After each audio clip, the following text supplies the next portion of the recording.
नमस्कार दोस्तों, YouTube channel अब तक न्यूज़ में स्वागत है। आज एक ऐसे व्यक्ति के बारे में मैं बताने जा रहा हूं कि एक बहुत गरीब परिवार से रहने के बाद भी आज पूरी दुनिया में एक मिसाल छोड़ गए। आज पूरी दुनिया उनके सामने नतमस्तक है। हमें वो उनके कहानी से कुछ सीखना चाहिए और अपना एक दुनिया में भारत के लिए एक छाप छोड़ गए। अब तक आप इस चैनल को सब्सक्राइब नहीं किए हैं तो सब्सक्राइब कर दीजिए और अपना राय कमेंट कीजिए और बताइए कैसा लगा। जिस व्यक्ति के बारे में बताना चाहते हैं उनका विस्तार से चर्चा करते हैं।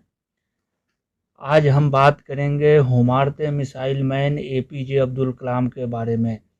उनकी जीवन का एक हकीकत कहानी आज मैं आपके साथ शेयर करूंगा। एपीजे अब्दुल कलाम का जन्म तमिलनाडु के रामेश्वरम शहर के एक छोटे से गांव धनुषकोडी में एक बहुत ही गरीब परिवार में हुआ था, जहां उनके पिता एक छोटी सी नाव चलाया करते थे, जिससे उनके फैमिली को मुश्किल से 2 वक्त की रोटी नसीब होती थी।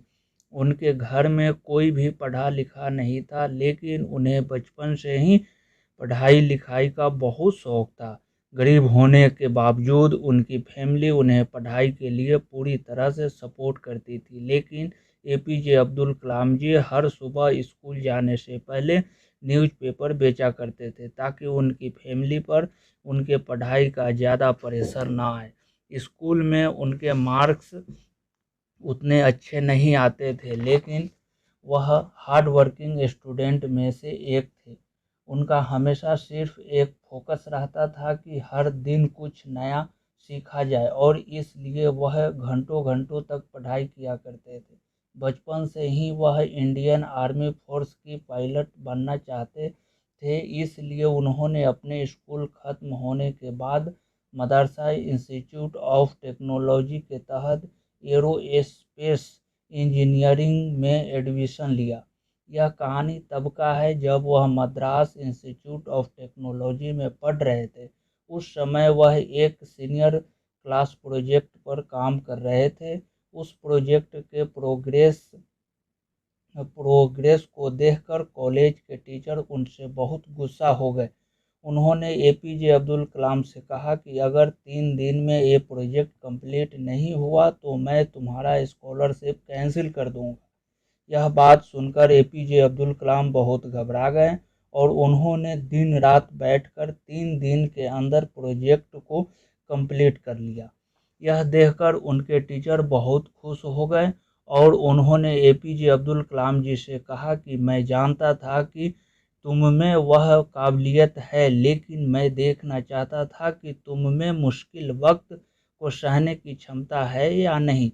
कॉलेज खत्म होने के बाद जब एपीजे अब्दुल कलाम जी ने इंडियन आर्म फोर्स में फाइटर पायलट की पोस्ट के लिए अप्लाई किया तो उस वक्त सिर्फ 8 सीट खाली थी और बदकिस्मती से उनका 9वां नंबर आया।